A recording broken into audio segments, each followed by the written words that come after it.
pessoal, agora nós vamos fazer a criação da nossa tabela baseado no código que a gente já tem disponível e o processo vai ser bem simples, como vocês vão ver nessa aula. Talvez você tenha feito como desafio e agora eu vou mostrar para vocês a resposta. Basicamente, o que a gente vai precisar fazer é adaptar aquilo que a gente já tem aqui no outro componente, adaptar muito pouco, para falar a verdade. Eu vou copiar apenas aqui a minha tabela.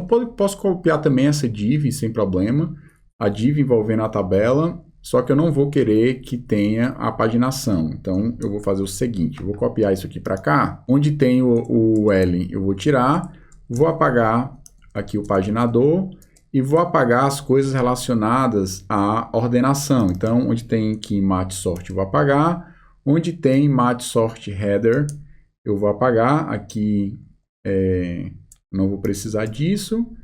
Vou tirar esse area elements, que eu também não vou precisar. E com relação à classe da tabela, daqui a pouco a gente cria uma outra classe. Eu não vou colocar tão forte assim, talvez um Z4, para ele não ficar com uma sombra muito forte. Aqui nós temos a definição das colunas, tanto para definir como vai ser o cabeçalho, como para definir como vai ser o table data, né, o TD. E nós temos aqui a definição da nossa coluna, e para isso a gente precisa ter um atributo chamado displayed columns. Eu vou copiar isso. Aqui eu tenho 3 colunas, né, o ID, o name e o price. É exatamente esses nomes que eu preciso colocar dentro do displayed columns. Então, vou abrir aqui o meu componente read. Então, eu tenho o product read component.ts. Nós já temos a lista de produtos e aqui eu vou colocar displayed columns. Você pode, se quiser, colocar o tipo, né, dizer que é do tipo string, mas você pode associar diretamente que ele vai inferir qual é o tipo. No caso aqui, ó, cuidado para você não colocar os 2 pontos, né? Colocar displayed columns, 2 pontos, e aquilo que você está querendo atribuir, porque aqui vai virar o tipo, certo? Você quer atribuir usando o símbolo de atribuição. Então, vou colocar aqui um ID, vírgula, o outro vai ser o name, vírgula, e a terceira coluna, né, a definição de coluna, vai ser o price.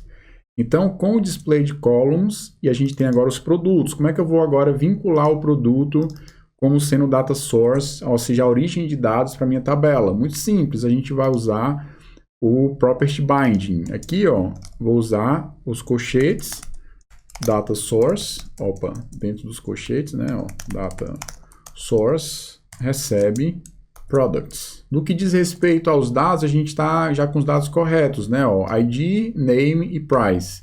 Então, eu posso vir aqui. Na verdade, eu vim no browser para a gente ver o resultado. Ó. Nós já temos aqui ó, o ID, o nome e o preço. Algumas coisas que a gente pode fazer para melhorar o nosso estilo. Eu posso pegar aqui a tabela. Então, eu vou aqui no CSS, Table. Posso dizer que a largura da minha tabela vai ser 100%. E posso colocar também uma margem top. Se bem que eu acho que eu já coloquei no botão, deixa eu ver aqui. Então, a gente já tem um espaço aqui no botão e agora a tabela vai ocupar o tamanho da tela inteira, ó, já carregou aqui. Uma outra coisa que a gente pode fazer aqui, interessante para a coluna onde tem um preço, é a gente aplicar um pipe. Nós já vimos o conceito de pipe anteriormente, agora a gente pode aplicar o pipe. Ó. Na nossa tabela, deixa eu maximizar aqui, onde tem o preço, a gente pode colocar o pipe, usando o pipe de currency, ou seja, de moeda. E aí eu vou salvar para a gente ver o resultado. E você vai ver que ele vai aplicar esse pipe em cima da coluna, colocando o símbolo do dólar. Mas a gente pode personalizar passando um parâmetro para esse pipe. Então a gente pode colocar aqui currency, colocar aqui 2 pontos, BRL. BRL ele vai usar a moeda do Brasil, certo? Aí você vai ver que vai aparecer real em vez de dólar. Ó, real e o valor aqui, ó, ele aplicou o pipe para a gente de uma forma bastante interessante. E outra coisa que você pode querer personalizar é com relação aos separadores de casas decimais. E aí você vai fazer isso a partir de um import que a gente pode fazer agora. Ó. A gente pode ir lá no nosso app module. Deixa eu entrar nele, app module. a gente vai precisar no Angular Core, não sei se eu tenho importado alguma coisa do Angular Core aqui, tem, ó. A gente pode importar aqui o Locale ID e dentro dos providers, a gente pode colocar aqui, ó, provide para ser a Locale ID e a gente pode usar aqui o use value, ou seja, o valor vai ser o pt-br. E uma vez definido isso, a gente vai precisar também registrar essa localização. E a gente pode importar aqui, ó, locale pt de português from @angular common /locales /pt. E a gente vai precisar importar também de Angular common, e aqui nós vamos precisar importar, interpolar aqui, interpolar não, né? Fazer o destructuring de register locale data.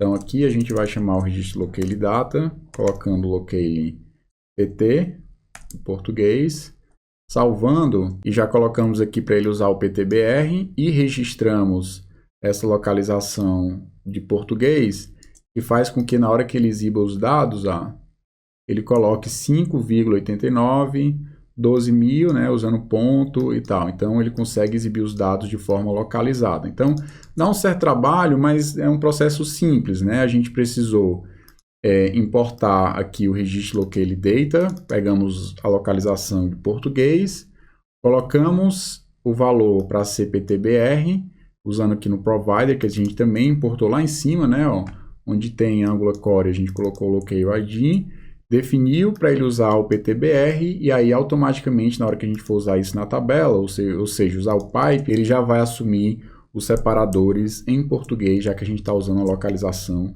do Brasil. Então, pessoal, com relação à parte específica da tabela, não foi tão complicado assim a partir do momento que a gente tinha a referência do schematics que a gente gerou, né, do template que foi gerado a partir do schematics. Então, a gente pegou basicamente a mesma estrutura, vinculamos um data source produtos, que a gente já tinha, né, products, dentro do nosso componente. Criamos aqui embaixo o que vai ser a estrutura da nossa tabela com a row, e se a gente tirar isso aqui, a row vai sumir, como eu mostrei, aqui embaixo é os dados. E para cada um dos dados, ou seja, para cada uma das linhas, e aqui é o template da linha, mas para cada linha você precisa definir como vai ser as suas células, ou como vai ser as suas colunas. Então aqui a gente tem um match row, ou seja, da linha.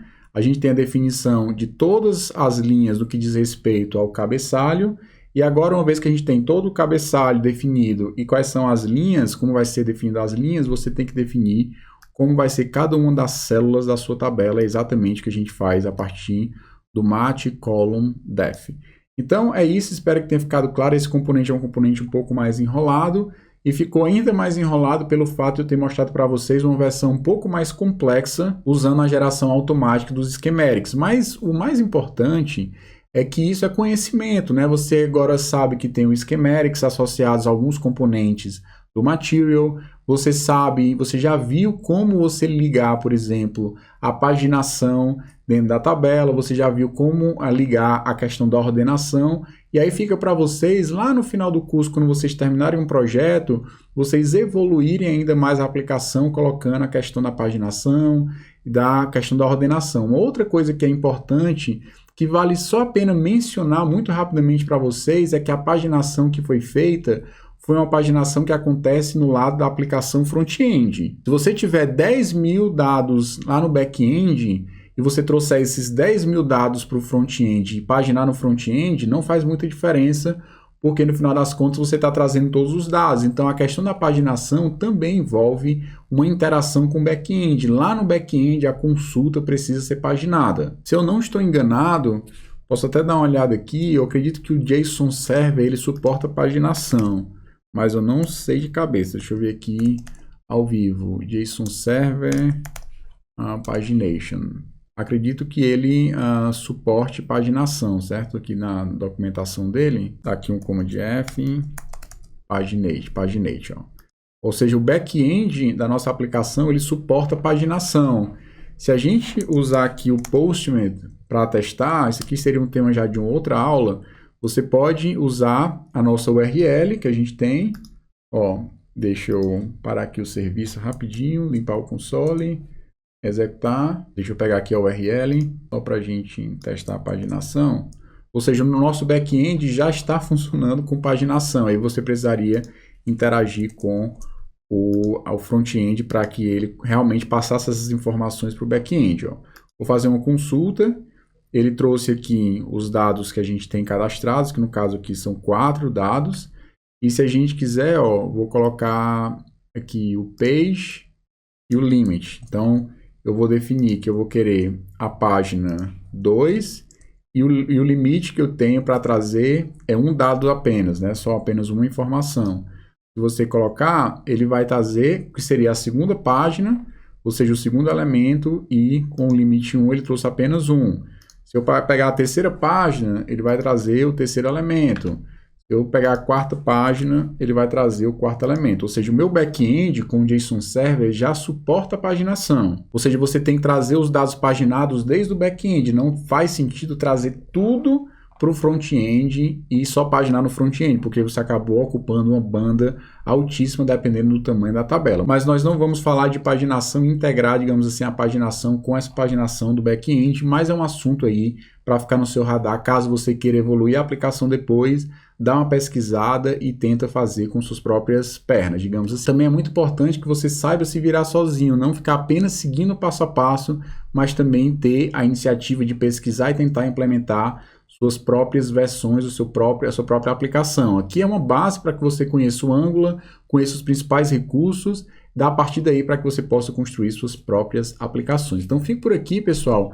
Nós integramos o nosso componente de tabela, a gente vai continuar evoluindo esse componente para que a gente possa criar mais uma coluna que vai ter as ações, e daqui que a gente vai chamar o alterar, e é dessa tabela que a gente vai também chamar o excluir, para que a partir de cada uma dessas linhas você tenha acesso às ações relacionadas a cada um dos produtos, como a ação de alterar e de excluir. A gente já fez a criação, create, nós fizemos o read, agora colocamos a tabela, depois de ter dado um arrodeio maior, para mostrar para vocês outros recursos interessantes, tanto do Material, como possibilidades que você tem para integrar dentro da tabela do Material.